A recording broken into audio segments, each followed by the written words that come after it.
menyampaikan agenda hari ini bersama kawan-kawan semua, dan salah satunya adalah agenda Salim. Tujuannya apa agendanya? Oke, baik. Assalamualaikum warahmatullahi wabarakatuh. Waalaikumsalam warahmatullahi wabarakatuh. Bismillahirrahmanirrahim. Alhamdulillahirabbil alamin. Hamdan yuafi ni'amahu wa yukafi mazidah. Wassallallahu ala sayyidina Muhammad wa ala alihi wa sahbihi ba'du. Saya Tubagus Mugin Fadil bersama saudara-saudara saya. Kami ini dari Aliansi Pecinta Ulama Nusantara Avatar. Nah, ini ada berbagai ormas organisasi di bawahnya. Ada BKN, Badan Sekretariat Nusantara, ada PWI, Perjuangan Wali Songo Indonesia, Laskar Sabilillah, ada Robito, Kebantenan, ada Laskar Mataram Raya, dan lain sebagainya. Ada juga Himanu, Himpunan Advokat Nahdlatul Ulama, dan juga ada para ulama-ulama, para kiai-kiai, para santri-santri dari Garut, ada juga dari keluarga Sukapura Tasikmalaya, ada juga Mbak Zira Salim, ini sebagai yang akan masuk ke dalam nanti menjadi saksi atas korban kezaliman dari salah satu oknum Habib Balai Basal Yaman. Nah, tujuan kami di sini akan dari Limbangan Garut juga ya. Maksud beliau jadi anak dari Kiai Amin Garut. Jadi di sini kami tujuannya dalam rangka amar ma'ruf nahi munkar. Kita hendak sama-sama menolak kemungkaran dan meminta fatwa MUI atas kesesatan dari kalangan Habib Ba'alawi Muasal Yaman.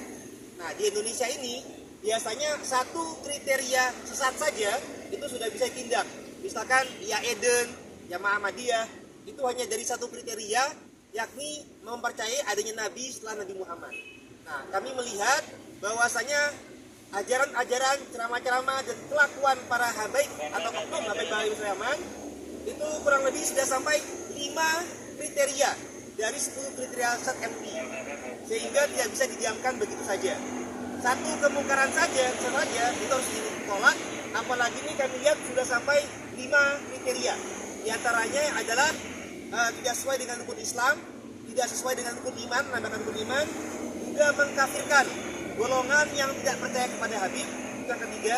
Yang keempat juga salah tafsir, tidak sesuai dengan kaidah tafsir, dan menyalahgunakan penafsiran sesat mereka untuk merendahkan para kiai Nusantara, para pendiri bahasa, dan lain sebagainya.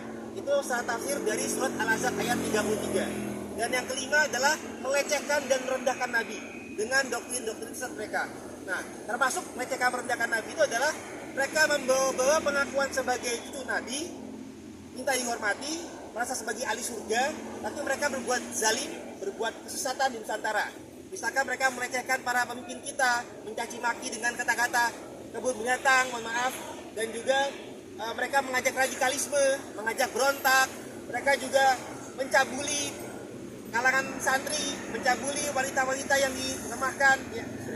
Istri jamaahnya sendiri juga ada, dan Mbak Zira Salim juga akan memberikan kesaksian. Ada kekerasan KDRT atau pelecehan seksual atau kekerasan seksual. Ternyata korbannya nggak cuma Mbak Zira saja, kurang lebih ada 2 lusin yang nanti Mbak Zira juga akan bisa memberikan kesaksian. Itu hanya satu orang. Itu hanya di satu orang. Ketahuan. Sedangkan para Habib lain ada banyak yang karena mereka salah tafsir dengan surah Al-Ahzab 33, mereka tidak takut dosa, mereka menggunakan klaim sebagai cucu Nabi untuk menzalimi orang-orang di sekitarnya.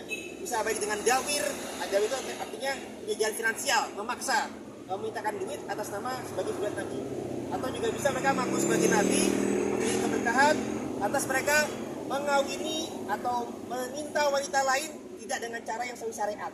Ada yang ustadz di Tegal, istri orang diminta diceraikan untuk diminta oleh Habib. Ada yang disinahi, bahkan yang disinahi pun dari kalangan Ba'alawi sendiri pun juga ada yang disinahi. Ada yang istri jamaah disinahi, ada yang dinikahi tidak dengan cara yang tanpa menafkahi lahir dan menafkahi batin dan memerankan kekerasan seksual. Jadi cukup banyak. Tentunya Mbak Zira Salim tidak akan bersaksi. Kita dulu. Kita dulu kan. Gimana Kak? Kan permasalahan kakak sudah lama juga ya. Akhirnya didukung oleh, dibantu sama aliansi seperti Aliansi Ulama ini. Gimana Kak? Ya, saya bersyukur ya ada banyak pihak yang membantu kami sebagai wanita yang dizolimi untuk mencari keadilan.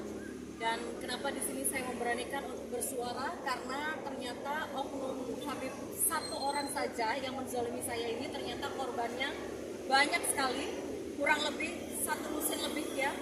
Dan ini miris sekali. Seandainya cuma hanya saya korbannya, mungkin saya tidak akan sampai sejauh ini.